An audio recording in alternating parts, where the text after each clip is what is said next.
Good evening, everybody. My name is Esther, and I am a vocalist, a composer, and an educator. I live here in New York City now, but I come from a teeny tiny town right here in Slovakia. It's called Partizanske.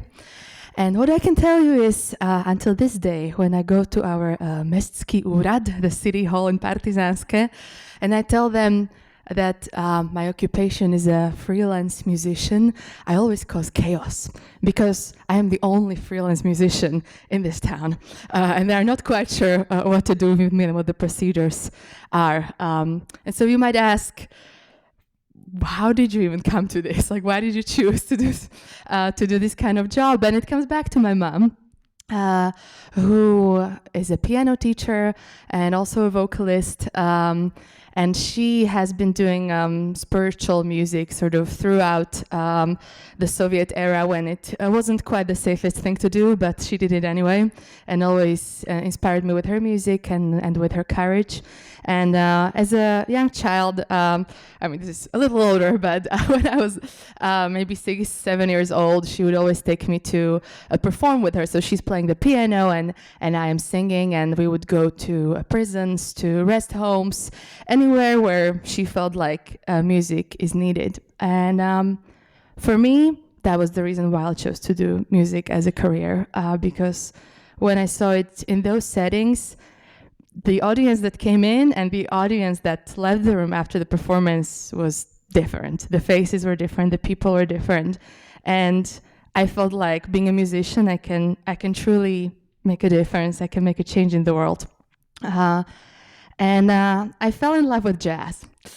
Jazz because of the freedom it offers. And I think it also was a music that brought a lot of hope at a time. And so I wanted to know more about it. In Partizanske, as you might guess, there weren't that many jazz resources. And in Slovakia in general, until this day, it's not really possible to study anything outside of classical music. So what I did was I literally Googled how to sing jazz. And I downloaded some textbooks, I looked up some colleges, and one of the first things that popped up was Berklee College of Music. And I saw a lot of the textbooks I really liked said Berklee Press. So I assumed, must be a good school if they print all of these textbooks and I really like them. And so I put myself on their mailing list. I watched all the videos from Berklee, and kind of mentally, I sort of placed myself there. Even though it was fairly unrealistic for me to ever come to the US or to study at this college. But what happened is that while I was on this mailing list, I saw they were doing auditions in Paris. And so I told my mom that for my 18th birthday, I'd like to take this cheap Ryanair flight to Paris on this particular date. And I asked her to not tell anyone we're even going. And on the plane, I told her, there's this school I want to audition for. Will you play for me? Will you play the piano? And don't tell anyone. Even if I get in, we don't have the money to go. Like, there's just no point. I just want to do this because I've been so interested for so long. And we did the audition. I got in, and I couldn't even afford the flight ticket. So I thought, okay, the money is somewhere. We need to just bring it here to me, to Partizanske. And so I again Googled. I Googled the list of richest people in Slovakia, and I emailed every person on that list. This is before crowdfunding existed, right? There were no platforms. I didn't know anybody who studied abroad. I didn't know how people do it. Like, I had no idea. I just thought, sounds like these people have the money. I need the money. Maybe they could help. And they did.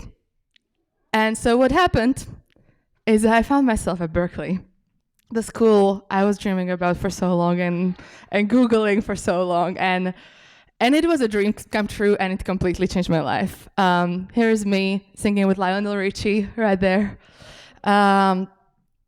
This is in Mexico City. I'm performing my music at an international jazz festival. This is while I was living in India, and I was teaching Indian classical musicians how to play jazz and Western music. I lived in China.